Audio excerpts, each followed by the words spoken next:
বিজেপির বিরুদ্ধে ছাপ্পা ভোটের অভিযোগ এনে সমাজ মাধ্যমে একটি ভিডিও শেয়ার করেছিলেন তমলুকের তৃণমূল প্রার্থী দেবাংশু ভট্টাচার্য।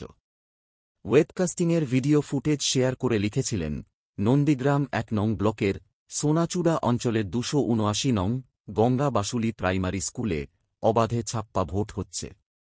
এদিন দেবাংশু নিজের সমাজমাধ্যম প্রোফাইলে ওয়েবকাস্টিংয়ের ভিডিও শেয়ার করেছিলেন। কিন্তু বুথের ভেতরের ভিডিও ফুটেজ তৃণমূল প্রার্থীর হাতে কিভাবে গেল?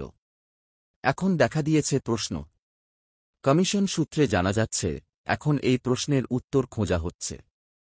মুখ্য নির্বাচনী আধিকারিকের দফতর সূত্রে জানা যাচ্ছে, দিল্লিতে নির্বাচন কমিশনের সদর দফতর, সিইওর দফতর ও জেলায় নির্বাচন পরিচালনার দায়িত্বে থাকা জেলাশাসকের দপ্তর থেকে ওয়েবকাস্টিং নিয়ন্ত্রিত হয়।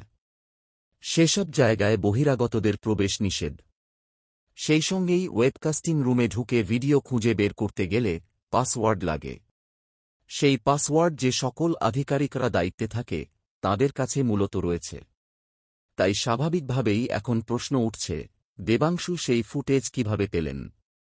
সিইও দপ্তর সূত্রে জানা যাচ্ছে, সেখান থেকে এই ফুটেজ ফাঁস হয়নি। ভিডিওটি জেলাশাসকের দপ্তর থেকে বেরিয়ে থাকতে পারে। যদি সত্যিই এমনটা হয়, তাহলে এই বিষয়টি বেশ গুরুতর। কারণ এটি সার্ভিস রুল অবমাননার শামিল। এর পিছনে কে অথবা কারা রয়েছেন, সেটাই এখন খতিয়ে দেখা হচ্ছে। ভোটগ্রহণ শুরু হওয়ার কিছু সময় পরেই দেবাংশু নিজের সমাজ মাধ্যম প্রোফাইলে একটি ভিডিও শেয়ার করেন। সেখানে ভোটগ্রহণের বুথের ছবি দেখা যাচ্ছে। সেই ভিডিও শেয়ার করে তৃণমূল প্রার্থী ক্যাপশনে লেখেন, নন্দীগ্রাম ১ নম্বর ব্লকের সোনাচূড়া অঞ্চলের ২৭৯ নম্বর গঙ্গা বাসুলি প্রাইমারি স্কুলে অবাধ ছাপ্পা দিচ্ছে বিজেপি। শুভেন্দুবাবু, লজ্জা করুন একটু।